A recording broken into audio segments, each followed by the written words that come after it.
வச்சு சுமந்துக்கிட்டு இருக்கீங்க. ஸோ நீங்கள் எழுதுறீங்கல்ல லவ் லிஸ்ட், கேரக்டரிஸ்டிக்ஸ், எனக்கான ஆண் இப்படியெல்லாம் இருக்கணும், எனக்கான ஆண் இப்படியெல்லாம் என்னை பார்த்துக்கணும், அவனோட பிஹேவியரல் ஆக்டிடியூட்ஸ் இப்படி இருக்கணும், ஆக்டிவிட்டீஸ், இது எல்லாமே இந்த ஆணனுடையது. அப்போ அது யார்? அந்த ஆண் யார்? உங்களோட யாங்கு.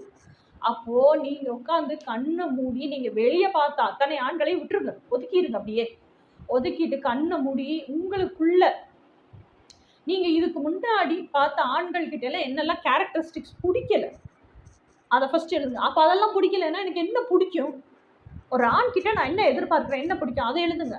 கண்ணை மூடி உட்காந்து உங்க ஹார்ட் ஸ்பேஸ்ல கை வச்சு உண்மையிலேயே உங்களுக்கு என்ன மாதிரி ஆண் பிடிக்கும், உங்க ஹார்ட் ஸ்பேஸுக்குள்ள இதயத்துக்குள்ள உண்மையிலேயே என்ன மாதிரி ஆணை வச்சிருக்கீங்கன்னு எழுதுங்க. ஸோ அதெல்லாம் சேர்ந்த லிஸ்ட்டு தான் உங்க டிவைன் மேஸ்குலின். அந்த லிஸ்ட் 100% பூமியில் இருக்கிற ஒரு ஆண் கிட்ட இருக்கும். ஓகேயா? அவன் தான் உங்களோட ட்வின் ஃப்ளேம். இப்போ நம்ம பார்த்தது ஃபுல்லா டிவைன் மேஸ்குலைனை பத்தி பார்த்துருக்கோம். ஓகேயா? நல்லா புரிஞ்சுக்கணும்.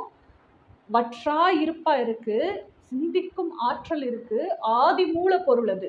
அதனுடைய ஆசையை அனுபவிக்கிறதுக்கு தான் அண்டத்திலிருந்து பிண்டம் வரைக்கும் உருவாக்கி இருக்கு. அதனுடைய எனர்ஜியையும் நமக்கு டீப் டிசைராக கொடுத்துருக்கு. இப்போ வரைக்கும் நம்ம என்ன பார்த்துருக்கோம், நம்ம எப்படி பிறந்தோம், நம்மளுக்கு என்ன டீப் டிசைரு, ட்வின் ஃப்ளேம் கான்செப்ட்னா என்ன, 6வது டைமென்ஷனில் இந்த கிறிஸ்டல் பிளெயினை தாண்டி வரும்போது எப்படி ட்வின்னிங் ஆஃப் எலக்ட்ரான்ஸ் நடக்குது, இன்யாங்க எப்படி பிரியுது, போலரைசேஷன் எப்படி நடக்குது, 4th டைமென்ஷனுக்கு வந்து எப்படி பிரியுது, 3rd டைமென்ஷனுக்குள்ள ஃபிசிக்கல் குழந்தை பிண்டம் எப்படி உருவாகுது, தாயோட கருவில் பிண்டம் எப்படி உருவாகுது, அதுக்கு எனர்ஜி எப்படி 4th டைமென்ஷன்லேருந்து 3rd டைமென்ஷன் அந்த பிண்டத்துக்குள்ளே எனர்ஜி போகுது. ஓகேயா? ஸோ அப்போ எனர்ஜி போய் நம்ம பிறந்துட்டோம். நம்ம பிறந்ததுக்கப்புறம் நமக்குள்ளே எப்படி ஒவ்வொரு தனிப்பட்ட இண்டிவிஜுவலுக்குள்ள மெக்கானிசம் எப்படி நடக்குது. ஸோ அந்த மெக்கானிசத்தில் இப்போ நம்ம ஒரு பெண்ணாக இருக்கிறோம் அப்படின்னா இந்த பெண்ணுக்குள்ள டிவைன் மேஸ்குலைன் உணர்வு பூர்வமாக எப்படி உணர்றது, ஆக்சுவலாக அந்த டிவைன் மேஸ்குலைன் எங்கேருந்து வந்தான் அப்படிங்கிற எனர்ஜெட்டிக் அந்த உங்களோட கற்பனைக்கான மூலம் இது எல்லாமே இப்போ பார்த்துட்டோம். ஓகேயா? அப்போ உங்களுக்குள்ள இருக்கிற மேஸ்குலைன் யாரு? Divine masculine.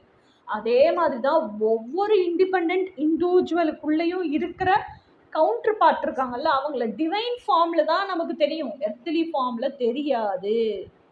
அதனால தான் எர்த்லி ஃபார்ம்ல அவங்கள பார்த்து நம்மளுக்கு ஐடென்டிஃபை பண்ண முடியலை. அவ்வளோ கன்ஃபியூஷன்ஸ், நமக்கு டவுட்லேயே இருக்கோம்ல, இதெல்லாம் உண்மையிலேயே நம்ம ட்வின் ஃப்ளேமா இல்லையா அப்படின்னு டவுட்லேயே இருக்கோம்ல. ஏன்னா எர்த்லி ஃபார்ம்லேயே இருக்கிறதுனால தான் டவுட்லேயே இருக்கிறோம்.